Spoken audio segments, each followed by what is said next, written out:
विश्वं दर्पणदृश्यमाननगरी तुल्यन्निजान्तर्गतं पश्यन्नात्मनि मायया बहिरिवोद्भूतं यथा निद्रया यस्साक्षात् कुरुते प्रबोधसमये स्वात्मानमेवाद्वयं तस्मै श्रीगुरुमूर्तये नमः इदं श्रीदक्षिणामूर्तये बीजस्यान्तरिवाङ्कुरो जगदिदं प्राङ्निर्विकल्पं पुनः मायाकल्पितदेशकालकलना वैचित्रचित्रीकृतं मायावीव विजृम्भयत्यभिमहायोगी वै स्वेच्छया तस्मै श्रीगुरुमूर्तये नमः इदं श्रीदक्षिणामूर्तये तस्मै श्रीगुरुमूर्तये नमः इदं श्रीदक्षिणामूर्तये। ॐ सहना भवतु सहनौ भुनक्तु सह वीर्यङ्करवावहै तेजस्विनावधीतमस्तु मा विद्विषावहै। ॐ शान्तिः शान्तिः शान्तिः। सदाशिवसमारम्भां शङ्कराचार्यमध्यमाम् अस्मदाचार्यपर्यन्तां वन्दे गुरुपरम्पराम्। ઓમ. અહીંયા વિવેક ચૂડામણીમાં 194 ને 95મો શ્લોક. પહેલાં 192થી વાંચીએ. શિષ્ય ઉવાચ ભ્રમેણાપ્યન્યથા વાસ્તુ જીવભાવઃ પરાત્મનઃ તદુપાદેરનાદિત્વાન્નાનાદેર્નાશ ઇષ્યતે અતોસ્ય જીવભાવોऽપि નિત્યા ભવતિ સંસૃતિઃ ન નિવર્તેત તન્મોક્ષઃ કથં મે શ્રીગુરોર્વદ. શ્રીગુરુરુવાચ સમ્યક્ પૃષ્ટં ત્વયા વિદ્વન સાવધાનેન તચ્છૃણુ પ્રામાણિકી ન ભવતિ ભ્રાન્ત્યા મોહિતકલ્પના ભ્રાન્તિં વિના ત્વસંગસ્ય નિષ્ક્રિયસ્ય નિરાકૃતેઃ ન ઘટેતાર્થસંબંધઃ નભસો નીલતાદિવત. એટલે શિષ્યએ પ્રશ્ન કરેલો અને ભ્રમેણાપન્યથા વાસ્તુ જીવભાવઃ પરાત્મનઃ તદુપાદેરનાદિત્વાત અનાદેર્નાશ ન ઇષ્યતે. નાનાદેર્નાશ ન ઇષ્યતે નાનાદેર્નાશ ઇષ્યતે મીન્સ અનાદેહ નાશ ન ઇષ્યતે. અનાદિ વસ્તુનો નાશ ન થઈ શકે. એટલે હવે જીવભાવ અનાદિ હોય તો પછી અનંતકાળ રહેવાનો જ છે, અનંત સમય. એ જીવભાવ કેવી રીતે જતો રહે? એ જીવભાવ તમે કહો છો ભ્રમેણ કે અન્યથાવા, ભ્રમથી આવી ગયો, ભ્રમથી હું જીવ માનવા લાગ્યો, અને કે સાચે સાચ અન્યથા બીજી કોઈ રીતે. પણ તમે કહો કે જીવ અનાદિ છે, હે બ્રહ્મ હું તો બ્રહ્મ છું ને એમાં જીવપણું અનાદિ, મતલબ જીવ અનાદિ એટલે જીવપણું અનાદિ છું બ્રહ્મ. હું બ્રહ્મ છું ને જીવ છું એવું તો ન હોય. જો હું બ્રહ્મ હોઉં તો પછી આ જીવભાવ જે છે એ હું પૂછું છું ક્યારથી આવે, તો હું કહો છો તો અનાદિ છે. જો અનાદિ હોય એની શરૂઆત જ નથી તો આનો અંત કેવી રીતે આવે? એટલે એના જીવભાવનો અંત ના આવે તો સંસારનો અંત ના આવે. સંસારમાંથી મુક્તિ માટે તો આ જાણવાનું છે કે હું બ્રહ્મ છું, પૂર્ણ છું, વગેરે વગેરે. જન્મ મૃત્યુથી પર છું, પુણ્ય પાપથી રહિત છું, આ તે કર્તૃત્વ ભોક્તૃત્વથી રહિત છું, એટલે સંસારથી મુક્ત છું. અતોસ્ય જીવભાવોપી નિત્યા ભવતી સંસ્કૃતિ, સંસાર નિત્ય બની જશે. કારણ કે અતો જીવભાવ આપી, જીવભાવ જો નિત્ય હોય તો પછી સંસારે નિત્ય છે.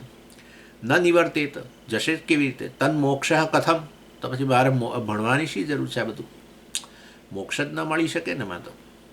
શ્રી ગુરોર્વદ, હે ગુરુજી કહો. એટલે પછી ગુરુજીએ કહ્યું સમ્યક પૃષ્ઠં ત્વયા વિદ્વન સાવધાનેન તચ્છૃણુ. અને એ વસ્તુની હું વાત કરી રહ્યો હતો. એટલે ટીચરે કહ્યું કે આ જે સંસાર જે છે વાસ્તવમાં એ યુનિક કેટેગરી છે, અને માટે મોક્ષ પણ યુનિક સ્પેશિયલ કેટેગરીની વસ્તુ છે. અને એને માટે આપણે એક બેકગ્રાઉન્ડ મેં તમને આ ગઈ વખતે એની શરૂઆત કરી હતી કે બધા જ આપણી જે બધા ભારતના દર્શનો વગેરે જે છે એ બધા લોકો આ મોક્ષની વાત કરે છે, જે નિત્ય મોક્ષ છે એની વાત કરે છે. અને એની અંદર મુખ્યત્વે આપણા ભારતીય દર્શનોની અંદર કર્મફળની વાત રહેલી છે. કેવા કર્મ? લૌકિક કર્મ હોય એનું લૌકિક કર્મફળ. લૌકિક કર્મો એટલે આપણે રોજે રોજ કરતા હોઈએ કર્મો, ધાર્મિક કાર્યો નહીં. રોજે રોજ લૌકિક કર્મ. દાખલા તરીકે ક્યાંક ભૂખ લાગી હોય ને તમે ખાઓ કંઈ, તો એનું કર્મફળ શું? ભૂખ નિવૃત્તિ થાય.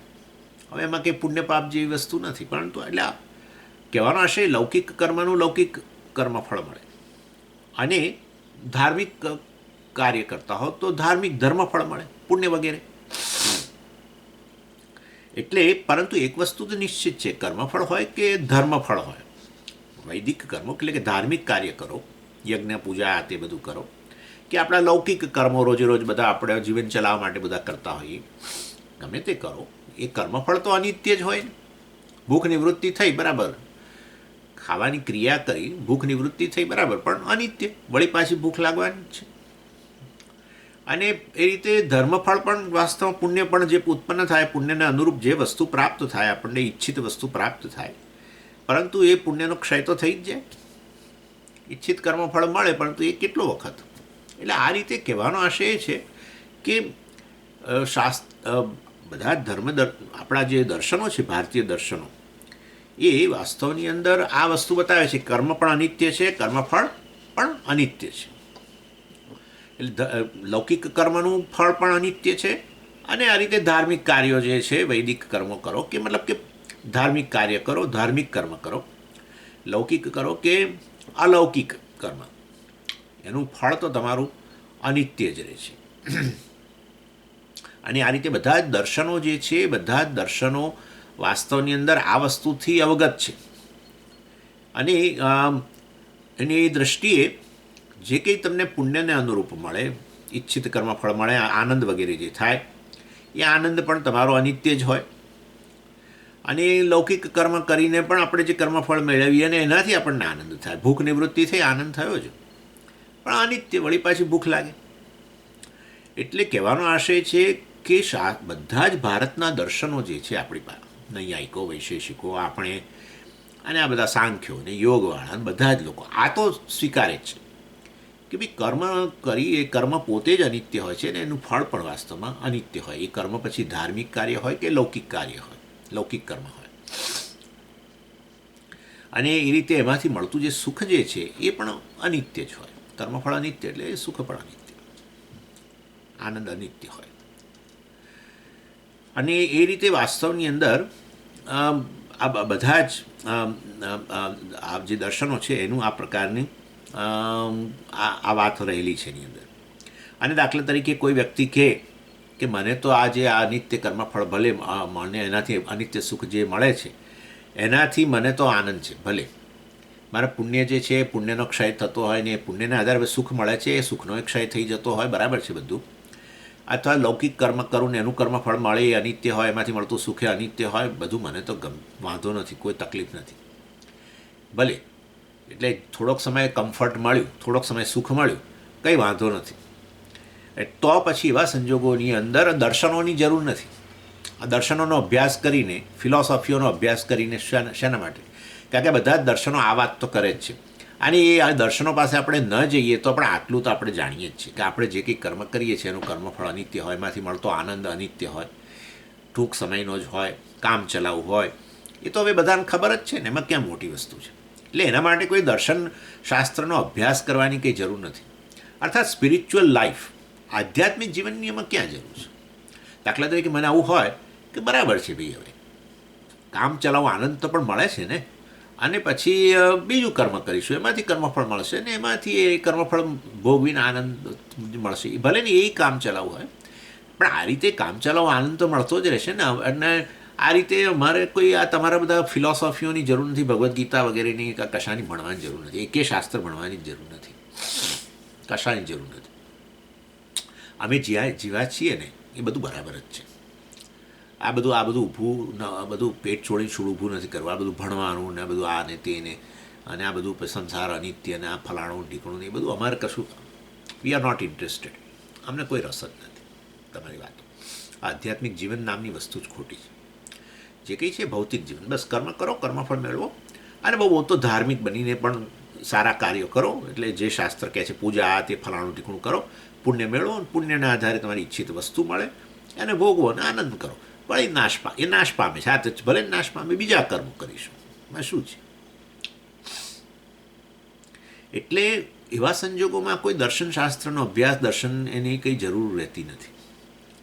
પરંતુ જ્યારે આપણે જાણીએ કે વાસ્તવમાં જે આ સુખ મળે છે, આટલા પ્રયત્ન કરીએ, કર્મ કરવો એટલે પ્રયત્ન કેટલો, અને એનાથી પ્રાપ્ત થાય છે કર્મફળ જરૂર ઈચ્છિત મળે, એ મળે કે નહીં એ તો ચાલો એ અત્યારે ચર્ચા નથી કરતા, પણ મળે છે, મળે, અને એનાથી જે સુખ મળે છે એ બહુ કામ ચલાવ હોય છે આટલા પ્રયત્ન પછી. અને મને નિત્ય સુખની ઈચ્છા છે, કંઈક એવું કરું કે જેથી કરીને પછી હંમેશ માટે મારા જીવનમાં એક કમ્ફર્ટ રહે. બસ મને એવી વસ્તુ, નિત્ય વસ્તુમાં રસ છે. એટલે એવી નિત્ય વસ્તુ કે મને, અર્થાત એકવાર જીવનમાં આનંદ વગેરે, અર્થાત કમ્ફર્ટ ઊભો થાય પછી એ જાય નહીં, તો પછી શું કરવું? જો કર્મ કરીશ તો આ કર્મફળ રૂપે જે મળવાનું છે તો અનિત્ય જ રહેવાનું છે. પણ મારે નિત્ય વસ્તુ જોઈતી હોય તો પછી શું કરવું? કર્મ સિવાય કોઈક વસ્તુ સાધન હોવું જોઈએ. કર્મ કરશો તો કર્મફળ રૂપે મળવાનું છે, અનિત્ય છે. પણ મને અનિત્ય વસ્તુમાં હવે રસ નથી, થાકી ગયો, ધરાઈ ગયો, કારણ કે પ્રયત્ન સખત કરીએ છીએ અને એની સામે ફળ મળે છે, આનંદ થોડો ક્ષણિક આવે છે, ને વળી પાછું આ શોધ તો પાછી ચાલુ જ રહે છે આનંદની. એટલે હવે મારે કંઈક નિત્ય વસ્તુની અપેક્ષા છે. નિત્ય, જેને આપણે મોક્ષ કહીએ છીએ. મોક્ષ એટલે દુઃખમાંથી હંમેશ માટે મુક્તિ. મોક્ષ એટલે મુક્તિ. દુઃખમાં પીડાની વાત નથી કરતો, સમજો, શારીરિક પીડામાંથી મુક્તિની વાત નથી કરતો, એ તો પ્રારબ્ધ છે. પણ અહીંયા એમાં એટલે ભગવદ્ ગીતાની અંદર શબ્દ વાપર્યો શોક. શરીરની પીડા એ શોક નથી, શરીરની પીડાથી માનસિક સંતાપ જે ઊભો થાય એને શોક કહેવાય. અને એને માટે શરીરની પીડા હોવી જરૂરી નથી. આપણે ઘણીવાર આપણા બધાની તબિયત ઘણો વખત સુધી સરસ જ હોય છે બધું, તેથી આપણે કંઈ શોકમાંથી મુક્ત છે એવું થોડું છે. બીજા બધા હજારો વસ્તુઓ છે જેને કારણે આપણે શોક થાય છે. હા, એટલે આ શારીરિક પીડા, હંમેશા કંઈ વાત કરીએ ને એટલે શારીરિક પીડા જ લઈ આવે. આ બધું ભણીએ પણ શારીરિક પીડા થાય શું? એટલે પણ શારીરિક પીડા નથી હોતી તોય રોજ રીબાવ છે, એનું શું? પણ રોજ રીબાઈ જ છે, લોકોને બહાર નથી કહી શકતા, એ જુદી વસ્તુ છે. માનસિક પરિતાપ થવા માટે, માનસિક સંતાપ થવા માટે એક શારીરિક પીડા હોવું એકમાત્ર કારણ થોડું છે. હા, અનેક કારણો છે. ખાલી કોઈ વ્યક્તિ એ ખાલી આજે હરિઓમ ના કહ્યું, દેટ્સ ઇટ, પતી ગયો. રોજ હરિઓમ કરતા હતા, હરિઓમ આજે ન કહ્યું. રોજ આપણને હસીને હલો હાય હલો કરતા હતા, આજે આપણને સામે મળ્યા તો એ કંઈક જોયું જ નહીં આપણી સામે. બસ આટલું જ પૂરતું છે. આપણું શરીર સ્વસ્થ છે એકદમ, આપણે બહાર ચાલી રહ્યા છીએ કે જોગિંગ કરી રહ્યા છીએ, એકદમ સ્વસ્થ છીએ, એકદમ તાજગી ભર્યા છે, સવારનો સમય છે, સંતાપ ઊભો થયો. કેટલા કારણો? અબજો કારણો છે, અબજો. એટલે સંતાપ જે છે, માનસિક સંતાપને હંમેશા શારીરિક પીડા સાથે ન જોડો. કરોડો કારણો છે. એના માટે એક શબ્દ વપરાયો શોક. એ શોકની નિવૃત્તિ થઈ જવી એના મોક્ષ. તમને એવી નિત્ય વસ્તુમાં રસ છે કે નહીં? આ તમારે શોક નિવૃત્તિ માટે જ તમે બધા કર્મ કરતા હતા. એ કર્મ કર્યું, કર્મફળ મેળવ્યું, ઈચ્છિત કર્મફળ મળ્યું, આનંદ થયો, એટલે કે પેલો શોકની નિવૃત્તિ થઈ, તમને સારું લાગ્યું તમારા માટે. તમને તમારા માટે સારું લાગ્યું ને? બાકીના સમયમાં તમને તમારા માટે સારું નથી લાગતું. બસ આ છે, all is not well with me, એનું નામ શોક છે. હા, એટલા માટે ગડમથલ કર્યા જ કરતા હોઈએ છીએ. શારીરિક પીડા ન હોય તોય ગડમથલ કરીએ, શારીરિક પીડા હોય ને એને દૂર કરવા પ્રયત્ન કરીએ, ચાલો એ બરાબર છે. પણ એના સિવાય આપણે ગડમથલ ચાલતી હોય છે. હજુ બરાબર નથી બધું. આને આમ કરવું, અને પેલી બાજુ ગોઠવું, અને આમ કરવું, અને આમ કરવું, પેલું છે એને દૂર કરવું, અને નજીક લઈ આવું, આમ કરવું, ચાલ્યા જ કરે છે. પ્રવૃત્તિ નિવૃત્તિ મનુષ્યના જીવનમાંથી જતી જ નથી. અને એ પ્રવૃત્તિ નિવૃત્તિ પાછળનો એનો ઈરાદો એક જ છે કે એક એવી પરિસ્થિતિ મારા જીવનમાં આવી જાય કે બસ હંમેશ માટે એક કમ્ફર્ટ ઊભું થઈ જાય. અને થતું નથી. ઈચ્છા છે પણ થતું નથી. એવી ઈચ્છાને મોક્ષ કહેવાય. નિત્ય વસ્તુની ઈચ્છા એને મોક્ષ કહેવાય. અને એ ઈચ્છા માટે હવે આપણે પ્રયત્ન શરૂ કરીએ, જાણીને કે આ તો બધું કર્મફળમાંથી, આ ચક્કરમાંથી આ છૂટવું છે અને આવી નિત્ય વસ્તુની અપેક્ષા છે, એના માટે હું પ્રયત્ન શરૂ કરું, ત્યારે આપણું સ્ટેટસ બદલાઈ જાય. એને કહેવાય મુમુક્ષુ. હવે આપણે કહેવાઈએ મુમુક્ષુ. એટલે આપણને થાય કે આ મોક્ષ નામની વસ્તુમાં અમને કોઈ રસ નથી, પણ તમને મોક્ષમાં જ રસ છે. બધાને મોક્ષમાં જ રસ છે. મોક્ષ એટલે શું? હંમેશ માટે આ પ્રકારના શોકમાંથી મુક્ત થવું. કોને રસ નથી? બધાને રસ છે. બધા ગડમથલ એના માટે તો કરે જ સવારથી સાંજ સુધી જે ચાલે છે બધું ગડમથલ, ઘરની બહાર જાય છે, ઘરની અંદર આવે છે, જાય છે, આવે છે, જાય છે, આવે છે, શેના માટે જ કરે છે આ બધું? તપાસ કરો. મૂળભૂત ઈચ્છા મનુષ્યના જીવનની શું છે? મોક્ષ જ છે. એટલે મોક્ષ એટલે કંઈક બહુ મોટી કંઈક અલૌકિક વસ્તુ ને. તો આ બધા લોકો, આ બધા બાબાઓ સાથે સંકળાયેલી વસ્તુને, યોગીઓ સાથે સંકળાયેલી વસ્તુને, બધા આધ્યાત્મિક કહેવાતા આધ્યાત્મિક લોકો સાથે સંકળાયેલી વસ્તુને આ બાબાઓ આવીને મોક્ષની વાતો કરે ને. એટલે મોક્ષની ઈચ્છા તમને છે, એ તો મોક્ષ શું વસ્તુ છે જાણી ગયો છે ને એના માટે પ્રયત્નશીલ છે અથવા મેળવી લીધેલો છે. હા, આવી વસ્તુ છે. તમને રસ એમાં જ છે. તમને તો મોક્ષ શું છે એ જ નથી ખબર. પહેલાં તો રોજ ગડમથલ કરીને જે થોડો ઘણો આનંદ આવે છે ને ત્યારે જે શોકમાંથી નિવૃત્તિ થાય છે થોડોક સમય માટે, જેમ પેલી લીલ હટી જાય ને પેલું નીચે તળિયું સરસ દેખાય પાણીમાં, એવું થાય છે તમારે. વળી પાછી લીલ ભેગ આવી જાય છે, વળી પાછી ગડમથલ શરૂ કરો છો. રસ તો પેલામાં છે. રસ કર્મમાંય નથી ને કર્મફળમાંય નથી. કર્મફળ જે નિવૃત્તિ પ્રદાન કરે છે શોકમાંથી, એમાં રસ છે. આનું નામ મોક્ષ. હા, કે ખરેખર મને શોક નિવૃત્તિમાં રસ છે. અને કેવી? અત્યારે એટલે આજે કે આવતીકાલે, અને ખાલી અહીંયા નહીં, જ્યાં પણ જઉં ત્યાં, અને જેની પણ સાથે સંબંધમાં હોવું, મારે શોકમાંથી નિવૃત્તિ જોઈએ છે હંમેશ માટે. એનું નામ મોક્ષ. એટલે મોક્ષ નિત્ય વસ્તુ છે. અને બધા જ દર્શનો જે છે એ દર્શનો મોક્ષની વાત કરે છે. બધા જાણે છે કે કર્મફળ નિત્ય છે. એ ભલે પુણ્યફળ હોય, ધર્મફળ હોય. ધર્મ એટલે ધાર્મિક કાર્ય ને એનું ફળ એટલે પુણ્ય, ને એનાથી મળતું ઈચ્છિત વસ્તુને એનાથી મળતો આનંદ. એટલે એ બધા જાણે છે કે એ તો અનિત્ય જ છે. બધા શાસ્ત્રો, બધા દર્શનો પણ. એટલે બધા જ મોક્ષની વાત કરે છે. સંસારમાંથી નિવૃત્તિ, શોકમાંથી નિવૃત્તિની વાત હંમેશ માટે થઈ જાય એના માટેના ઉપાયો દરેક દર્શનો આપે છે.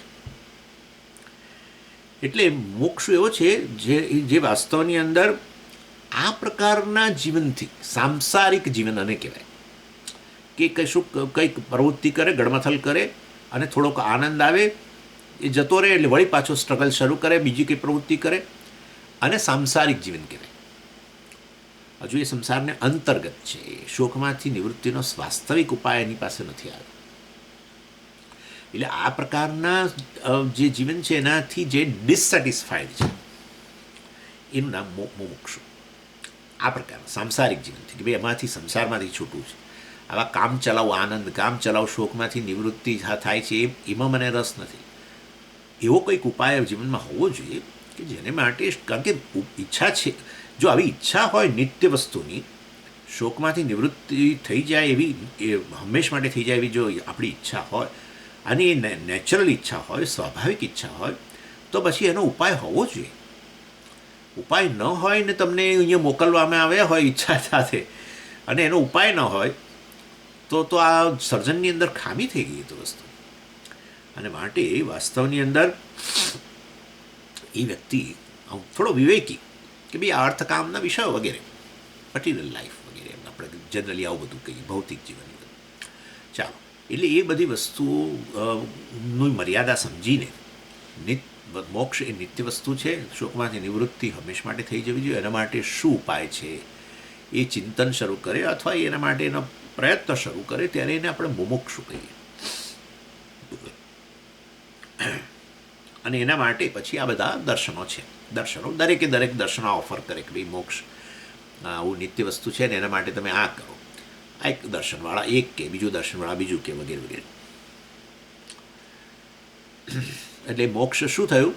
કર્મફળથી અન્ય વસ્તુ થઈ ને. કર્મફળ તો અનિત્ય છે, મોક્ષ નિત્ય વસ્તુ છે. એટલે કે મોક્ષ છે એ ધર્મફળ પણ નથી, કોઈ પુણ્યકર્મનું ફળ નથી, કારણ કે એ તો અનિત્ય છે, અને કોઈ લૌકિક કર્મનું પણ ફળ નથી, નિત્ય વસ્તુ છે. ફળ આવ્યું તો અનિત્ય. ફલગુતયા લીયતે ઇતિ ફલમ. ફળ એને જ કહેવાય જે જોતામાં નાશ પામે. આપણે જે ફળો લાવીએ છીએ ને એવા જ હોય છે. એમાં અમુક વસ્તુઓ તો એક જ દિવસમાં ખરાબ થઈ જાય. બોલો, ગજબ છે. આ પેલું સ્ટ્રોબેરી જેવી વસ્તુ હોય છે, એક જ દિવસમાં પેલી કંઈ ફૂગ લાગી જાય, ફલાણો. એક એક ફળ જે હોય છે આપણે જે લાવીએ, કેળા લાવવા તે બધું, કે ચીકુ લાવો, 2-3 દિવસમાં તમે જુઓ તો પેલી પેલી ઘરડી વ્યક્તિને બધી કરચલીઓ પડી ગઈ, કરચલીઓ એના પર પડી ગઈ હોય. ફલગુ તયા લી હતી, જુત જતામાં જેનો નાશ થઈ જાય એમ. ચાલો, એટલે બધા જ દર્શનો આપણા એ બૌદ્ધ દર્શન એ બધાની અત્યારે વાત નથી કરતો, નાસ્તિકોમાં પણ એ જ છે, મોક્ષની જ બધા વાત કરે છે. પરંતુ આપણા ભારતીય દર્શનો જે વૈદિક વેદને આધારે રચાયેલા છે, વૈદિક દર્શનો જેને કહી શકો, આસ્તિક દર્શનો કહો, એ આસ્તિક દર્શનોમાં નૈયાયિકો હોય, વૈશેષિકો હોય, સાંખ્ય હોય કે યોગવાળા હોય કે આપણા પૂર્વ મીમાંસકો ને આપણે વેદાંતિઓ, ઉત્તર મીમાંસકો, એ બધા જ લોકો આ રીતે મોક્ષને નિત્ય ફળ માને છે. નિત્ય ફળ પણ નિત્ય વસ્તુ, અને એના માટેના ઉપાયો પછી આપે છે. જો હવે નિત્ય મોક્ષ વાસ્તવની અંદર આ રીતે જ બધા લોકોના જીવનનું ધ્યેય હોય. નિત્ય મોક્ષ એટલે તમે સમજી ગયા છો, શોકમાંથી નિવૃત્તિ હંમેશ માટે ઈચ્છતા હો, તો પછી જે આ સંસાર શોકનો જે અનુભવ કરો છો એ કેવો, એનું સ્વરૂપ કેવું હોવું જોઈએ.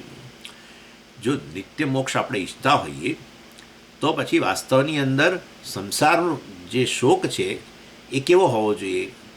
તો કે વાસ્તવ એક જ વસ્તુ શક્ય છે, અને એ છે કે મોક્ષ જો નિત્ય વસ્તુ હોય તો પછી આ સંસાર જે આપણે જે કહીએ છીએ, જેને આપણે સંસારનો અંત આવવો જોઈએ, બરાબર છે. અને સંસારનો અંત આવવો જોઈએ તો એ સંસાર કેવો હોવો જોઈએ, આદિવાળો હોવો જોઈએ, તો જ અંત આવે. એટલે આ રીતે વાસ્તવની અંદર હવે અહીંયા પ્રશ્ન સંસારના સ્વરૂપનો આવે છે. એટલે આપણે એવું કહી શકીએ કે આ સંસાર જે છે એની શરૂઆત થઈ છે, અને તેથી એનો અંત આવી જાય, અને પછી મોક્ષ પ્રાપ્ત થાય. અને અથવા બીજો પ્રશ્ન છે, સંસાર જે છે અનાદિ છે, તો વાસ્તવની અંદર પછી એનો અંત આવે કે નહીં, અને સંસારનો અંત ના આવે તો મતલબ કે શોક વગેરેનો અંત ના આવે તો પછી મોક્ષ મળવાની સંભાવના નથી. એટલે આ બે પ્રશ્ન છે, સંસારનું સ્વરૂપ શું છે, સંસાર અનાદિ છે અને કે આદિ છે, એનો શરૂઆત થયેલી છે, આ પ્રશ્ન આવે છે. અને એની અંદર આપણે ચર્ચા મેં તમને કહી હતી કે જો વસ્તુ એવી છે કે સંસારનો અંત લાવવો હોય તો સંસારનો આદિ હોવો જોઈએ. શરૂઆત થાય એનો અંત આવે, જેની શરૂઆત જ ના હોય એનો અંત ના આવી શકે, બરાબર. એટલે સંસારની શરૂઆત થયેલી હોવી જોઈએ, આદિ હોવું જોઈએ. બે છે ને, મેં કહ્યું બે પોસિબિલિટી, સંસાર અનાદિ છે કે આદિ છે. એટલે આપણે પહેલાં તો આ જ લઈએ ને, સંસાર આદિ જ, તો જ એનો અંત આવે. અને સંસારનો અંત આવે તો મતલબ મોક્ષ પ્રાપ્ત થયો, શોકમાંથી નિવૃત્ત થઈ ગયા, મોક્ષ પ્રાપ્ત થયો. એટલે સંસારને આપણે સાદી એટલે આદિ સહિતનો એમ, એની શરૂઆત થઈ છે. અને આ રીતે આ પહેલી પોસિબિલિટી. અને એવા સંજોગોમાં સંસારનો અંત આવે તો પછી વાસ્તવની અંદર આપણે કંઈક હા હવે મોક્ષ પ્રાપ્ત થઈ ગયો. પરંતુ આ લાગે છે સારું, પણ આ વસ્તુ વિચારવાની છે કે જો સંસારની શરૂઆત થયેલી હોય અને એનો અંત આવતો હોય અને પછી મોક્ષની શરૂઆત થાય, સંસારનો અંત આવે એટલે મોક્ષની શરૂઆત થાય, તો પછી સંસારની શરૂઆત થઈ હતી એનો અંત આવે છે, તો મોક્ષની જો શરૂઆત થતી હોય તો પછી મોક્ષનો પણ અંત આવે. એટલે આટલી બધી માથાકૂટો કરી આ ભણવાનું ને આ ને તે ને બધું, અને આ એકે વસ્તુ સ્વામીજી કોઈ સહેલું નથી. તમારે બધું પેલી સાઈડ રહીને બોલ કરો છો, ફેન્સિંગની એ બાજુ રહીને, આ બાજુ આવીને જરા અમારી બાજુ આવીને જરા બોલ, પછી બધું કહો તો તમે એક શબ્દ નહીં બોલી શકો સ્વામીજી, તમે અમારી જગ્યાએ હોવ તો. આ બધી તમારી ફિલોસોફી રહેવા દો. એટલે વાસ્તવની અંદર એટલે મોક્ષની શરૂઆત થાય તો કોમન સેન્સ કે મોક્ષનો અંત આવે, બરાબર. મોક્ષનો અંત આવે તો શેની શરૂઆત થાય? સંસારની શરૂઆત થઈ. અંધકારનો અંત આવે તો મતલબ પ્રકાશની શરૂઆત થઈ, પ્રકાશનો અંત આવે તો અંધકારની શરૂઆત થાય. એટલે આ લાગે બહુ સારું કે સંસારનો અંત આવે અને મોક્ષની શરૂઆત થાય. સંસાર આદિ છે અને એનો અંત આવે અને મોક્ષની શરૂઆત થાય, પણ મોક્ષની શરૂઆત થતી હોય તો પછી મોક્ષનો પણ અંત આવે. તો વસ્તુ ભગવાને કહી દી, જાતસ્ય હિ ધ્રુવો મૃત્યુ, બીજા અધ્યાયમાં જ કહ્યું, જાતસ્ય ધ્રુવો મૃત્યુ, જેનો જન્મ થયો, જેની શરૂઆત છે, જેનો આદિ છે, એનું મૃત્યુ, એનો અંત નિશ્ચિત છે. અને માટે વાસ્તવની અંદર અનિત્ય મોક્ષ પ્રાપ્ત આવે. અને આપણે શું વાત થઈ, બધા દર્શનો કેવી વાત કરે છે, મોક્ષની વાત કરે છે, બધા મોક્ષનું પ્રોમિસ આપે છે. કેવો મોક્ષ? નિત્ય. એમાં જ તો આપણને રસ છે. એ તો આપણે તો કર્મફળ મેળવતા ને મોક્ષ મળતો જ તો અનિત્ય મોક્ષ. અનિત્ય મોક્ષ એટલે અનિત્ય શોકમાંથી નિવૃત્તિ મળતી હતી જ, પણ શોકમાંથી નિવૃત્ત થતા હતા, પણ અનિત્ય. આપણો બધાનો અનુભવ છે આટલા વર્ષોનો. કેટલી વાર આપણને આનંદ પ્રાપ્ત થયેલો જ છે. દુઃખમાંથી કે શોકમાંથી નિવૃત્તિ, સંતાપ, માનસિક સંતાપમાંથી નિવૃત્ત થયા જ છીએ. એવું નથી કે નથી જ થયા, કેટલી વાર થયા છીએ. જરૂરી નથી કે કર્મફળ, પણ ચાલો હવે એ અત્યારે ચર્ચા નથી કરતો. પણ તું કર્મફળ ઈચ્છિત મળે ને ત્યારે જ સંસારમાંથી નિવૃત્ત થઈએ એવું નથી હોતું. ક્યારેક કંઈક સરસ વસ્તુ જોઈએ, કંઈક વસ્તુ સરસ સાંભળીએ ને, મતલબ સુંદર દર્શન કરો તમે આજુબાજુ. અરે વસંતના ફૂલોના દર્શન કરો ને તમે, અહીં વસંત ઋતુમાં જે ખીલે છે બધું, એવું આપણે ત્યાં હશે, કેસુડો વગેરે બધું ખીલતું, કેવું તમે દર્શન કરો ને આનંદ થાય. એમાં હવે કહીએ કે એવી બહુ ઈચ્છિત કર્મફળ ક્યાં, અમે ઈચ્છા રાખેલી આ બધા આવું વસ્તુ, અને એમાં તમારું કયું કર્મફળ? જ્યારે કુદરતમાં આ બધું જોવા મળે છે, એમાં તમારું કયું કર્મફળ? એની એટલે કહેવાનો આશય, આપણા જીવનમાંથી શોકની નિવૃત્તિના પ્રસંગો તો અનેક આવેલા છે, પણ આવે થયો છે, આનંદ પ્રાપ્ત થયો છે, જતોય રહ્યો. ઇન શોર્ટ, એટલે મોક્ષની શરૂઆત થાય શોકમાંથી નિવૃત્તિની, તો એનો અંત આવવાનો જ છે ને. એવું તો કર્મફળ રૂપે ઘણીવાર થયેલો જ છે. એટલે તો પછી શાસ્ત્ર ભણવાની ક્યાં જરૂર છે? શાસ્ત્રો તો નિત્ય મોક્ષની વાત કરે છે. એવા સંજોગોની અંદર આ સંસાર જે છે એનો આદિ માનવો અને અંતવાળો માનવો જરા અઘરો લાગે છે. જેનો અંત આવે એનો પાછી શરૂઆત એ થઈ શકે, અથવા જેની શરૂઆત થાય એનો અંત આવે, અને એ રીતે આ કંઈ બરાબર લાગતું નથી. એ તો કર્મફળમાં પણ આવું જ હતું. કર્મફળની શરૂઆત, કર્મફળનો અંત અનિત્ય. એટલે એ રીતે આપણે સંસારની બીજી શક્યતામાં જ લઈ જવો પડે, અને એ છે સંસાર અનાદિ છે. અને શના જેવો અનાદિ? બ્રહ્મ કે આત્મા જેવો. બ્રહ્મ કે આત્મા અનાદિ છે, માટે સંસાર અનાદિ છે. અને સંસાર અનાદિ હોય તો પછી સંસાર અનાદિ હોય તો પછી પ્રોબ્લેમ શું થયો? અનાદિ એટલે કે જેની શરૂઆત નથી, અથવા જેના પર કાળની અસર જ નથી. કાળને અંતર્ગત જે હોય વસ્તુની શરૂઆત થાય. આ તો તમે અનાદિ કહો છો, તો પછી એના પર કાળની અસર જ નથી. ટાઈમલેસ થઈ ગયો આત્માની જેવો. તો એવા સંજોગોમાં પછી જેમ આત્મા કે બ્રહ્મ કે પરમાત્માનો અંત ના આવે, એવી રીતે આ સંસારનો અંત નહીં આવે. જેનો અનાદિ જ છે, કાળની મર્યાદામાં જ નથી. તો કાળની મર્યાદામાં હોય એનો જન્મ મૃત્યુ હોય, શરૂઆત હોય ને અંત હોય, છે જ નહીં. તો ભાઈ સંસારનો અંત જ નથી આવવાનો. એવો થયો જો અનાદિ હોય તો પછી અંત જ નથી આવવાનો, તો પછી આ કેવી રીતે મોક્ષ મળે? સંસારનો અંત જ નથી આવવાનો, એટલે આ શોકનો અંત જ નથી આવવાનો, સંતાપ, માનસિક સંતાપ વગેરેનો અંત જ નથી આવવાનો. તો પછી આ બધું આ ભણવાનો શું અર્થ છે? એટલે બંને રીતે જુઓ તો મોક્ષ ઇમ્પોસિબલ લાગે છે. સંસારની શરૂઆત થાય અને એનો અંત આવે, મોક્ષની શરૂઆત થઈ તો એનો અંત આવી જાય. મોક્ષ તો આપણે નિત્ય વસ્તુ માનીએ છીએ, ને આ તો મોક્ષ અનિત્ય બની જાય. તો અનિત્ય મોક્ષ એ તો શેના જેવી વસ્તુ છે? તો કે પેલો ઠંડો અગ્નિ, આ ઠંડો અગ્નિ તમે કોને પેલું કેવું કોન્ટ્રાડિક્શન કહેવાય, વિરોધાભાસ કહેવાય, એના જેવું. તો આ અનિત્ય મોક્ષ. મોક્ષ એટલે જ નિત્ય. એટલે એના માટે તો બધા દર્શનો છે. એટલે શોકમાંથી નિવૃત્તિ હંમેશ માટે થઈ જાય એને જ મોક્ષ કહીએ છીએ. એટલે અનિત્ય મોક્ષ નામની વસ્તુ જ ઇમ્પોસિબલ છે. અને સંસાર અનાદિ હોય તો એનો અંત ના આવે, એવા સંજોગોમાં પણ મોક્ષ ઇમ્પોસિબલ છે. સંસારનો આદિ હોય ને એનો અંત આવી જાય, તો મોક્ષની શરૂઆત થાય તો એનોય અંત આવી જાય. માટે એ રીતે પણ અનિત્ય મોક્ષ, એટલે કે મોક્ષ ઇમ્પોસિબલ છે. એટલે આ રીતે વાસ્તવની અંદર બંને રીતે વાસ્તવમાં બંને શક્યતા, આદિ કે અંતવાળો સંસાર માનીએ તો એમાં આ પ્રકારની અનિર્મોક્ષ પ્રસંગ હે. મોક્ષ પ્રાપ્ત થવો લાગતું નથી મળે એવું. તો શું કરવું હવે? એનો અર્થ એવો છે કે આ સંસાર એક ટિપિકલ કેટેગરીમાં આવે છે. આદિ પણ નહીં ને અનાદિ પણ નહીં, એવી કોઈ કેટેગરીમાં આવે છે. એવી તો કોઈ કેટેગરી જ ના હોય સ્વામીજી, કે આદિ કે અનાદિ બે જ કેટેગરી હોય. નાના ભાઈ છે, સંસાર અનાદિ અને શાંત. શાંત એટલે શાંત, શાંત અંત સહિતનો એમ, એને શાંત કહેવાય. સ વત્તા અંત, સ એટલે સહિત.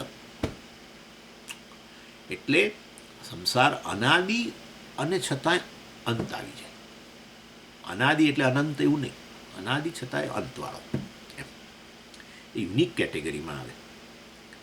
એ બીજી એ અહીંયા હવે આપણે છૂટા પડીએ છીએ પેલા બધા બીજા દર્શનોમાંથી. બીજા દર્શનો જે છે એ બધા નિત્ય મોક્ષની વાત કરે છે, પણ આ વસ્તુ એ લોકો નથી સમજી શકતા કે અનાદિવાળી વસ્તુ કેવી રીતે અંતવાળી થઈ જાય. અનાદિ વસ્તુ હોય એ કેવી રીતે અંતવાળી થઈ જાય. આ ચર્ચા મેં કરી 2-3 વાર કરી દીધી છે. ગયા ક્લાસમાં કરી છે ને પહેલાં મેં કરેલી છે, બ્રેક પહેલાં, આપણા વચ્ચે બ્રેક પડે એના પહેલાં કરી હતી, અને આજે આ ફરી કરું છું કે આ કેટેગરી સમજી લે બરાબર. એટલે આપણું મન છે ને નહીં તો પેન્ડુલમ જેવું છે, અનાદિ અનંત, આદિ અંત, બસ. એટલે મન જેવું પેન્ડ્યુલમ વાળું છે ને એના કારણે આપણને તકલીફ પડે છે. આ વસ્તુ આપણે ઉદાહરણ સહિત આપણે સમજી જ શકીએ એવી છે કે અનાદિ હોય છતાંય અંત આવતો હોય, કંઈક આવું ઇન્ટરમિડિયેટ, એટલે આમ કંઈક વચ્ચેની વસ્તુ છે.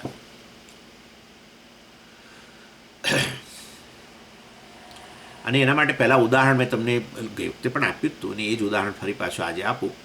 ગમે તે આપણું પોતાનું ઉદાહરણ પણ લઈ શકાય એમ છે. આપણે સપના વગેરે જોઈએ છે એ પણ લઈ શકાય, અથવા ચાલો આપણે આ લઈએ જે રજ્જુ સર્પ મેં તમને ઉદાહરણ આપ્યું હતું. કલ્પિત વસ્તુ જે છે, સર્પ કલ્પિત છે. રજ્જુ પર સર્પની જે કલ્પના થાય છે એ વાસ્તવની અંદર કઈ કેટેગરીમાં આવે છે, એ કઈ કેટેગરીમાં છે. રજ્જુ પર સર્પની કલ્પના જે છે એનો શરૂઆત થઈ છે. એટલે પહેલાં રજ્જુ જોયો અને પછી ધીરે ધીરે એના પર તમને સાપ દેખાવા લાગ્યો, કે જોયો ત્યારથી જ તમે સર્પના રૂપે જોયો ત્યારથી જ સર્પના રૂપે જોયું. એવું તો નહોતું જ. તમે પહેલાં કહ્યું કે આ દોરડું છે, પછી તમારી હજુ તો આંગળી હતી ને કોઈકને કહી રહ્યા હતા દોરડું છે, ત્યાં જ તમારા મનની અંદર એના પર આમ જાણે સાપ આવી ગયો પાછો. એટલે પહેલાં આ દોરડું છે બોલ્યા સાચું, અને હવે બોલીએ છીએ આ સાપ છે. આવું થાય છે ના.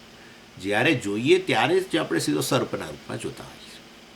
એટલે આ રીતે આ રજ્જુ પર સર્પની જે કલ્પના થાય છે અનાદિ થઈ ગઈ, આની શરૂઆત નથી થઈ. એટલે વાસ્તવની અંદર આ એક વસ્તુ છે.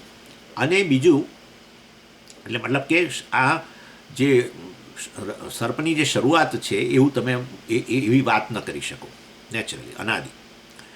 અને કેમ ન કરી શકો કે જો તમે કહો કે અનાદિ છે તોય સમજી વાત કરી શકીએ કે અનાદિકાળથી રજ્જુ પર સર્પ છે એવું કહીએ. લો એવું કહીએ તો ના, એ પણ ન કહી શકાય. કેમ ન કહી શકાય? કારણ કે વાસ્તવમાં અનાદિકાળથી રજ્જુ પર સર્પ છે, ત્યાં તમે સર્પ છે એ વસ્તુ તમે બોલો છો, એટલે સર્પનું અસ્તિત્વ છે એવું તમે સ્વીકારો છો, પણ સર્પ નામની વસ્તુ જ નથી ત્યાં. અને જો સર્પ નામની વસ્તુ જ ન હોય તો પછી એવા સંજોગોમાં તમે રજ્જુ પર સર્પ અનાદિકાળથી છે એવું કેવી રીતે કહી શકો? સર્પ છે જ નહીં, સર્પ છે જ નહીં, જેથી કરીને તમારે આવું કહેવું પડે કે અનાદિકાળથી રજ્જુ પર સર્પના દર્શન થઈ રહ્યા છે, સર્પ છે. એટલે વાસ્તવની અંદર અનાદિનો અર્થ શું થયો કે રિયલી એ વસ્તુ ત્યાં છે જ નહીં. સમજી ગયા? જેની શરૂઆત નથી થઈ એને અનાદિ કહીએ, પણ શરૂઆત નથી થઈ એટલે અનાદિકાળથી છે ત્યાં એવું ન કહી શકાય, કારણ કે ત્યાં છે જ નહીં, કેવળ રજ્જુ જ છે. બરાબર છે? એ રીતે અનાદિનો અર્થ સમજવાનો. અને પછી તમને રજ્જુનું જ્ઞાન થયું વગેરે, તો પછી સર્પનો અંત આવ્યો. એ સર્પનો અંત આવ્યો એટલે શું? સર્પ ભાગી ગયો ત્યાંથી, કે સર્પ નાશ પામી ગયો? શું થયું? નાના, સર્પનો અંત એટલે એવી જ પાછી આપણી સમજ કે સર્પ હતો જ નહીં. બરાબર છે? સર્પ હતો જ નહીં એ સર્પનો અંત છે. એટલે આ રીતે સર્પનો અનાદિ એટલે સર્પ અનાદિકાળથી જ રહેલો જ છે રજ્જુ પર એ વસ્તુના. એનો અર્થ એવો થયો કે વાસ્તવમાં સર્પ હતો જ નહીં, સર્પ છે જ નહીં, કે જેથી સર્પ છે જ નહીં એવું હોય તો જ તમે કહી શકો ને કે અનાદિ છે. નહીં તો અનાદિકાળથી રજ્જુ પર સર્પ છે એવું કહો તો સર્પ નામની વસ્તુ છે એ તમે સ્વીકારો છો, પણ સર્પ છે જ નહીં એ અનાદિનો અર્થ છે, ગણવાનો છે. એટલે એવી આપણી સમજ કે સર્પ છે જ નહીં એને અનાદિ કહેવાય, અને સર્પનો અંત એટલે એવી જ આપણી સમજ કે સર્પ હતો જ નહીં, શરૂઆતથી જ હતો નહીં, શરૂઆત જ જેની નહોતી. એટલે અનાદિ અને સર્પનો અંત પણ આ રીતે કરવાનું કે આવો ખરેખર સર્પ છે જ નહીં. એટલે ઇન શોર્ટ અનાદિ અને એટલે આવી વસ્તુ જેની શરૂઆત જ નથી થઈ, મતલબ કે છે જ નહીં એ રીતે અનાદિ, અને અંત એટલે એ જ સમજ તમારી કે સર્પ હતો જ નહીં. એટલે એ સર્પ હતો જ નહીં, તમારી ક્લિયર સમજથી જ સર્પનો અંત આવી ગયો.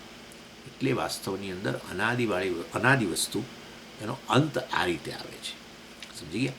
એટલે કલ્પિત વસ્તુ હોય છે એ કલ્પના જ વાસ્તવની અંદર અનાદિ છે, અને જ્યાં સુધી તમે ઇન્ક્વાયરી ન કરો ત્યાં સુધી વસ્તુ રહે છે. પરંતુ જેવી ઇન્ક્વાયરી કરો અને એનાલિસિસ કરો અને એની સાથે જે વસ્તુનો અંત આવી જાય છે, મતલબ કે એવી તમારી સમજ કે વસ્તુ એ કલ્પિત વસ્તુ છે, એ હતી જ નહીં ત્યાં. એટલે આ રીતે આ જે સર્પ જે છે એ છેની કેટેગરીમાં આવે કે નથીની કેટેગરીમાં આવે? બસ છે તો એ કેટેગરીમાં આવી જ ન શકે. છે, સર્પ છે એ તમે કહી જ ન શકો. રજ્જુ છે કે સર્પ છે? ના, રજ્જુ છે, તો પછી સર્પ તો છે જ નહીં ને. ના, સર્પ નથી, તો પછી સર્પનું અસ્તિત્વ નોન એક્ઝિસ્ટન્ટ શૂન્યની કેટેગરીમાં મૂકી દઈએ. ત્રણેય કાળમાં સર્પ હતો જ નહીં એવી રીતે કહીએ તો પછી અમને અનુભવ કેવી રીતે થયો? આટલો ભય લાગ્યો અમને, તો અમે દર્શન કર્યા. એટલે નોન એક્ઝિસ્ટન્ટ, શૂન્ય પણ ન કહેવાય, અનુભવ તો થયો. અને છે એક્ઝિસ્ટન્ટ એવું પણ ન કહેવાય, કારણ કે છે જ નહીં ખરેખર તો. એટલે કલ્પિત વસ્તુ છે એ છેની કેટેગરીમાં ના આવે, અને નથી શૂન્ય છે એવી કેટેગરીમાં ના આવે, કારણ કે કલ્પના થઈ છે, અનુભવ થઈ રહ્યો છે. માટે આપણે પછી એને શું કહીએ છીએ કે જાણે કે છે. સર્પ શું છે? જાણે કે છે. સિમિંગલી જાણે કે છે, કારણ કે અનુભવ થયો જ માટે. એટલે એ રીતે આ જાણે કે છે વાળી વસ્તુઓ છે બધી બહુ છે.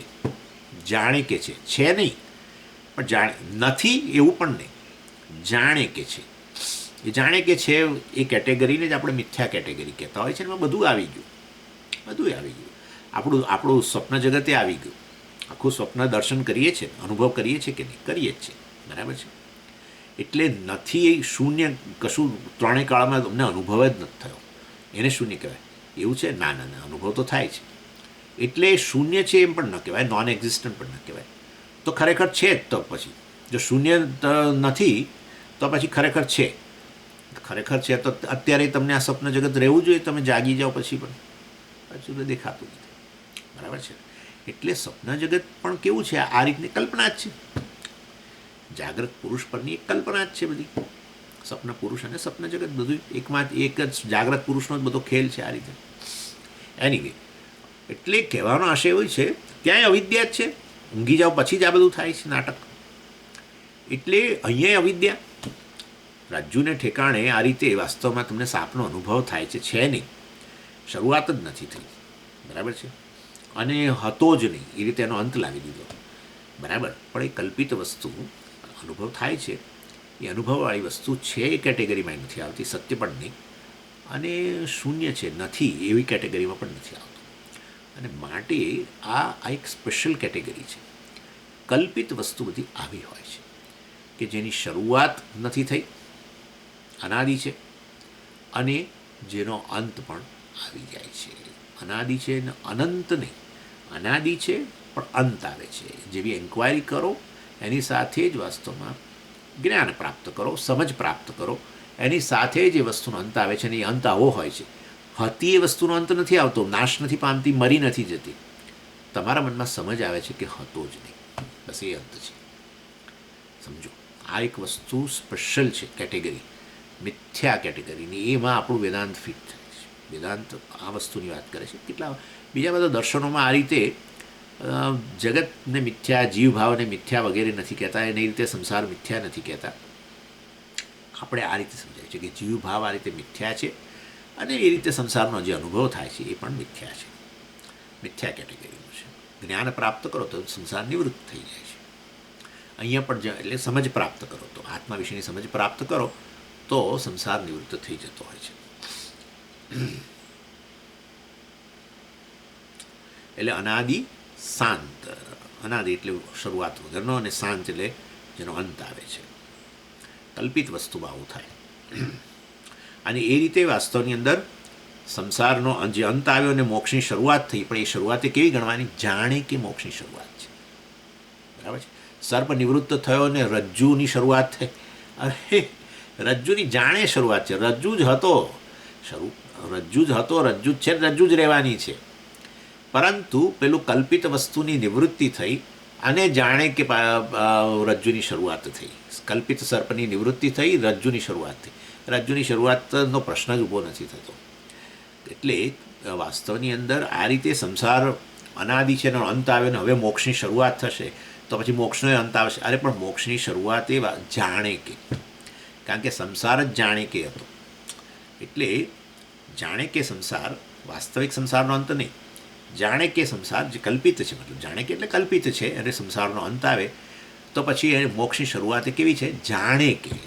અર્થાત હું તો મુક્ત જ છું, પરંતુ આ રીતે જીવભાવ જે છે એનો અધ્યારોપ કરેલો કલ્પિત એ સમજથી, જ્ઞાનથી, આત્માની સમજથી એ જીવભાવ અને જીવભાવને લગતો અને અંતર્ગત જે સંસાર વગેરે છે, શોક વગેરે છે, એ બધાની નિવૃત્તિ થઈ જતી હોય છે.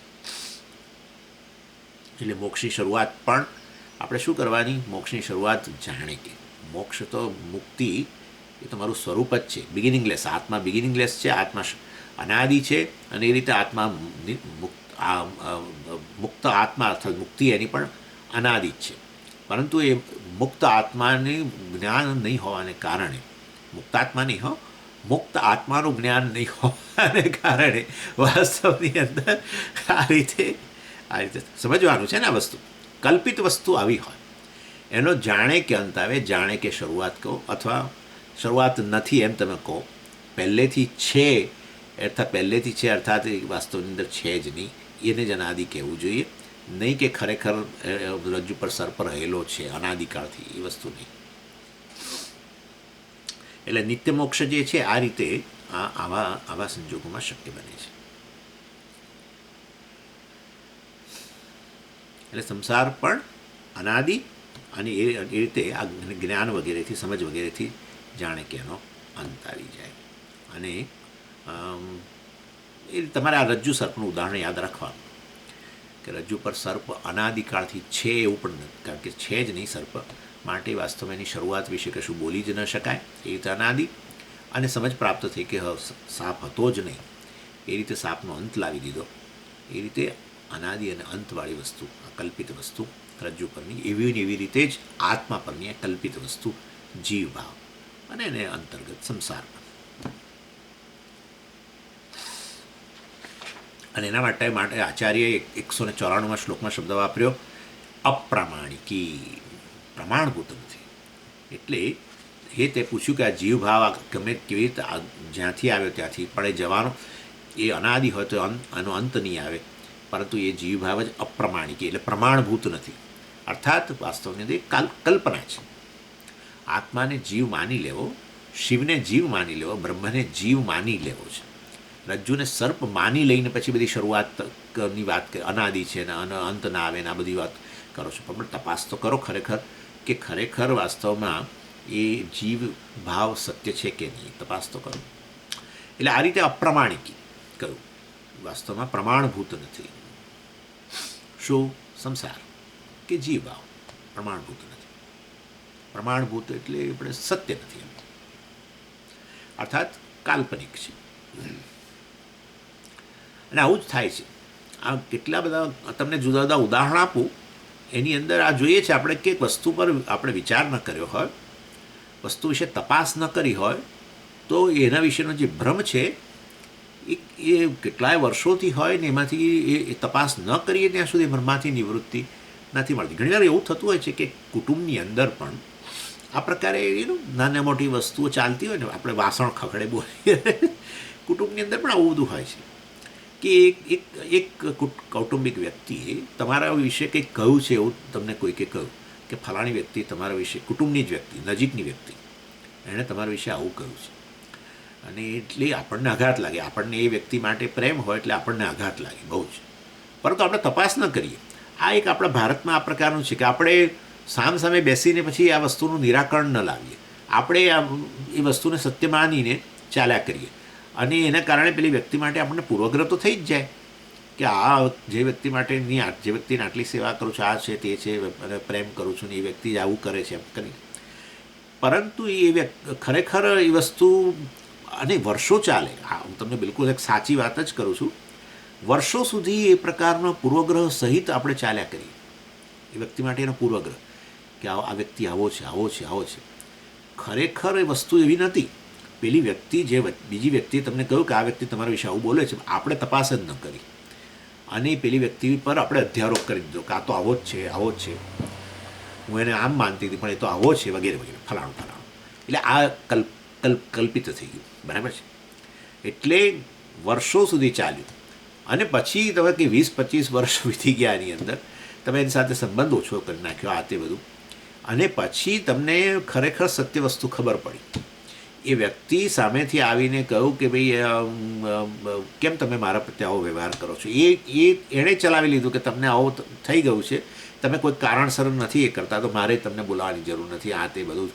અને પરંતુ એણે ચાલો પછી અમુક વર્ષો વીત્યા પછી થોડો અહંકાર ઢીલો થયો અને એ વ્યક્તિ સામે આવીને કે તમે કેમ આવો વર્તાવ કરો છો છેલ્લા કેટલાય વર્ષોથી, ત્યારે કે તમે તો મારા વિશે આવું બોલો છો, અને એટલે પછી મને તમારા માટેનો પ્રેમ જતો રહે બધું.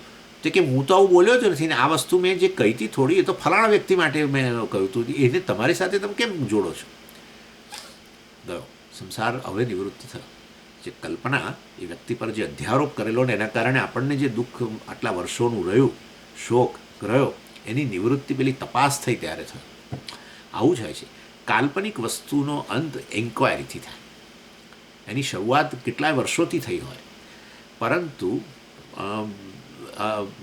અહીંયા મર્યાદા એ ખરી કે એની શરૂઆત થઈ છે અહીંયા, કારણ કે પહેલાં તમે એને સારો માનતા હતા અને હવે તેના પર તમે અધ્યારોપ કરો. પણ ઇન્ક્વાયરી ન કરો ત્યાં સુધી તો એનો અંત આવતો નથી. એટલે એ રીતે વાસ્તવની અંદર આ કાલ્પનિક વસ્તુ જે છે આ પ્રકારની હોય છે. એની ઇન્ક્વાયરી ન કરો તો એ વસ્તુને સત્ય માની લો. સત્ય માની લો મતલબ છે.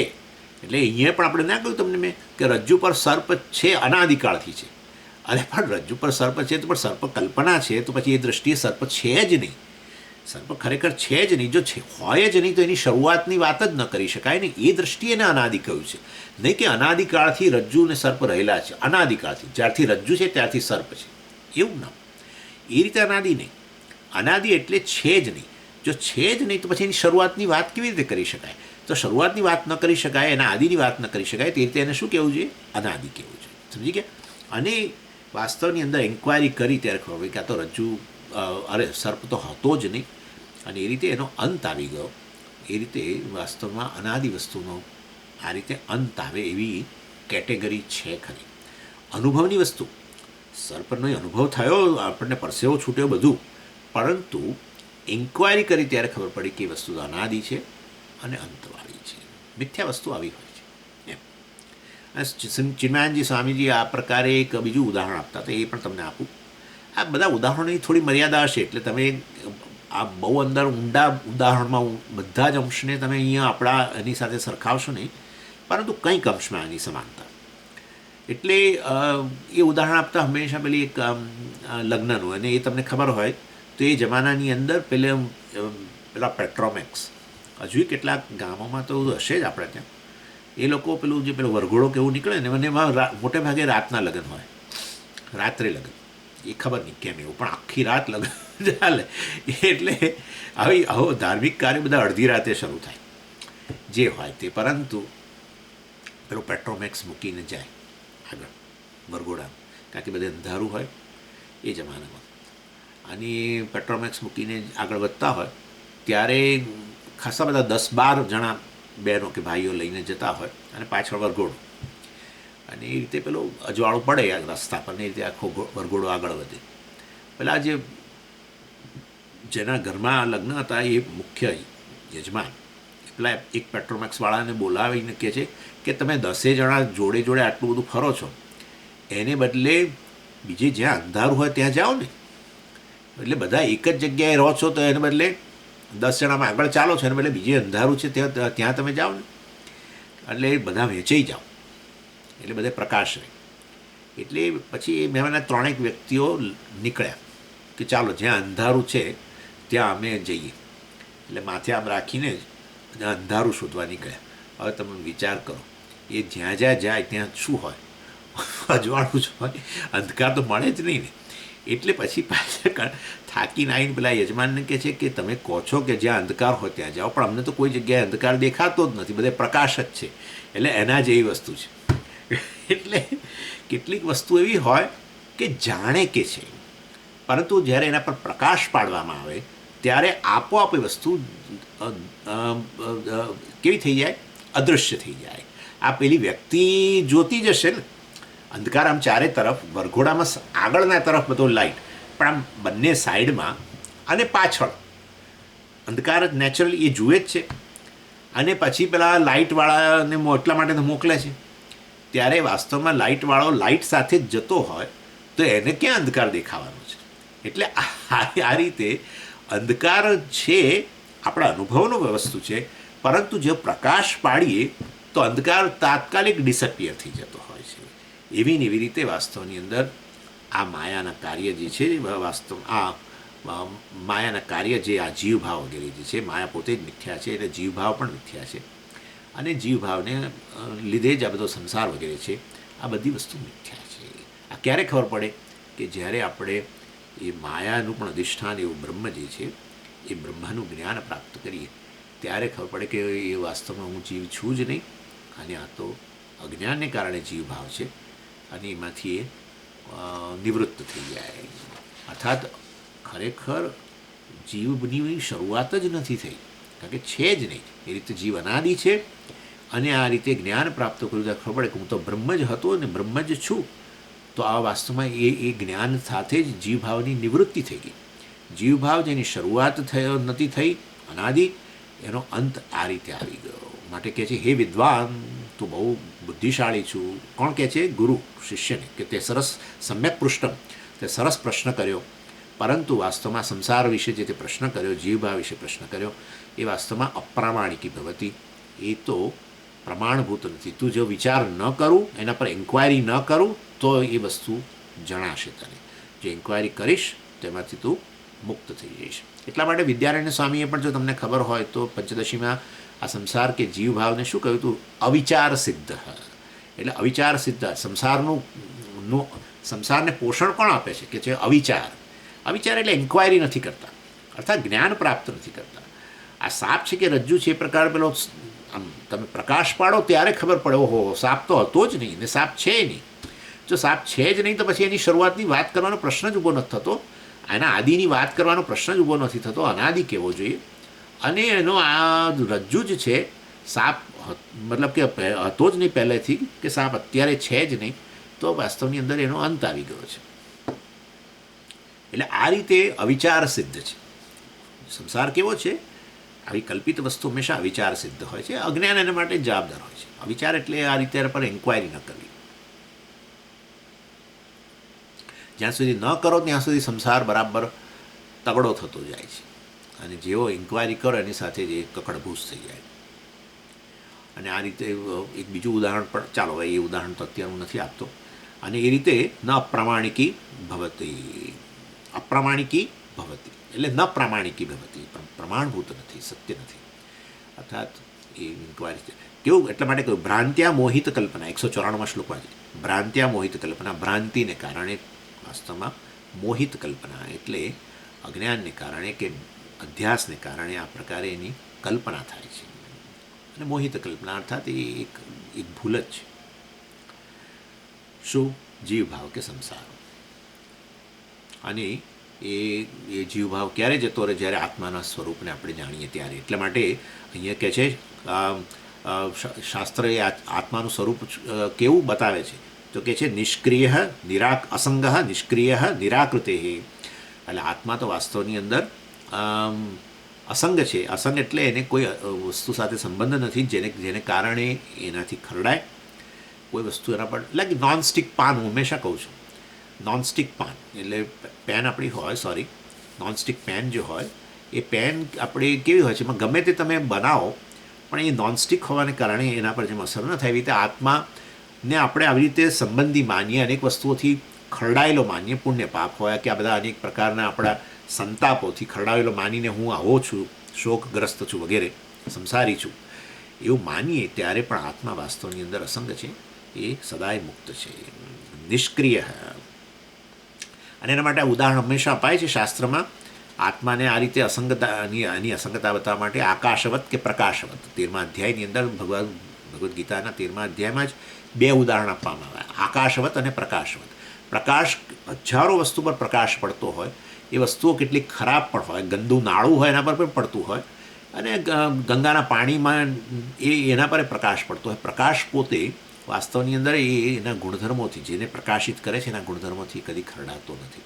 એવી રીતે આત્મા પણ સમગ્ર જગતને પ્રકાશિત કરે છે, આપણા અંતઃકરણ સહિત બધી જ વસ્તુઓને. અને એવા અંતઃકરણની અંદર સારા ખોટા ગમે એવા પ્રકારના વિચારો હોય, એનાથી આત્મા કદી ખરડાતો નથી. એ રીતે અસંગતા એની બતાવવામાં આવે છે. આકાશનું પણ એક ઉદાહરણ લેવાય છે. આકાશ બધાનો સમાવેશ કરીને રહેલો છે, અંદર બહાર રહેલું છે, અને એ વસ્તુઓ સારી કે ખરાબ ગમે તે હોય, એનાથી આકાશ બિલકુલ નિર્લેપ રહે છે. પછી કહે છે નિષ્ક્રિય. નિષ્ક્રિય એટલે શું? કે જે ક્રિયા વગરનો, કોઈ પણ પ્રકારના હલનચલન વગરનો છે. શરીર છે એમાં હલનચલન છે, આપણું મન છે પણ સતત હલનચલન કરે છે, અને આ રીતે બધી જ વસ્તુ હલનચલન, પ્રાણ પણ બધું વસ્તુઓ હલનચલન કરે છે, ઇન્દ્રિયોમાં હલનચલન છે. એટલે આ બધી વસ્તુઓમાં વિકાર છે, મતલબ આ બધી જ વસ્તુઓ વિકારી છે. જ્યારે આ રીતે જ્યારે આત્મા જે છે પૂર્ણ છે, એ બધા અંદર બહાર વ્યાપેલો છે, એની અંદર કોઈ પ્રકારની ક્રિયા વગેરે નથી. પછી કહે છે નિરાકૃતે હે. આકૃતિ એટલે ફોર્મ, રૂપ એનું. નિરાકૃતે હે, અને એ કેવો છે?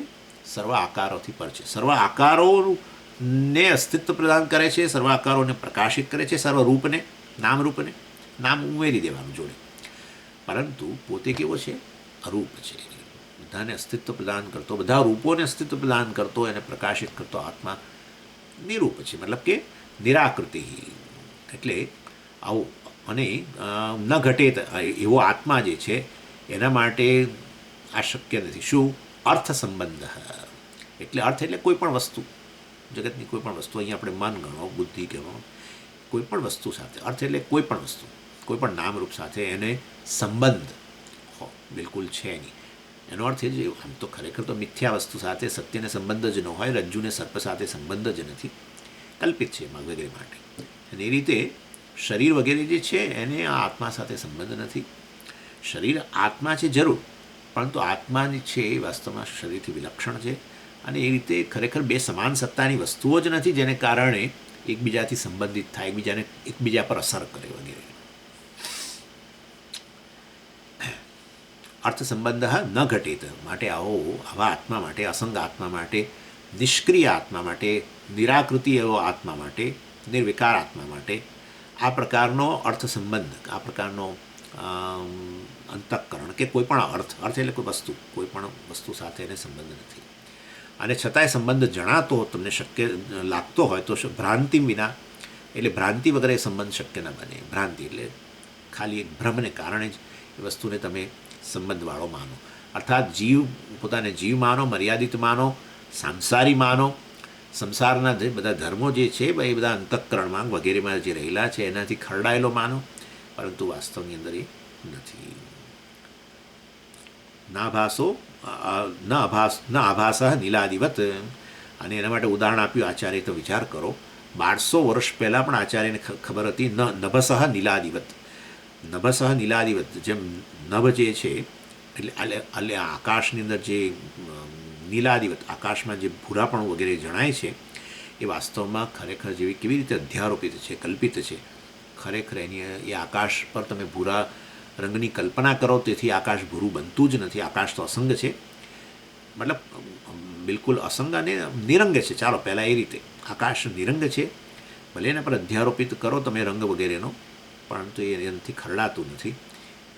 એવી ને એવી રીતે એટલે આચાર્યને ખબર હતી કે આ ભૂરું આકાશ દેખાય છે, ખરેખર ભૂરું નથી. આપણે તો અત્યારે વિજ્ઞાનની મદદથી કહીએ છીએ, પણ આચાર્યને કઈ રીતે ખબર હતી? ખબર નહીં. 1200 વર્ષ પહેલાં, 1300 વર્ષ પહેલાં નભસઃ નીલાદિવત આચાર્ય કહે છે.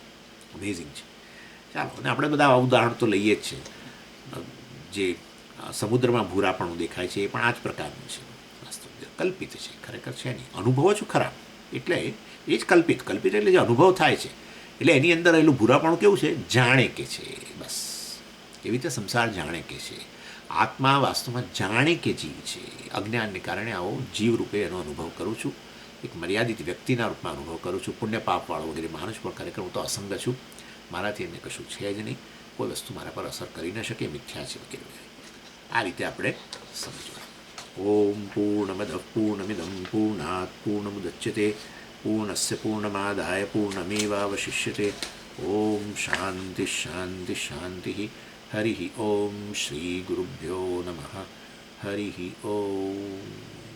એટલે આ રીતે આપણે 194 ને 195 શ્લોક પૂરો કર્યો. હવે આવતી વખતે 196 શ્લોકથી જોઈશું.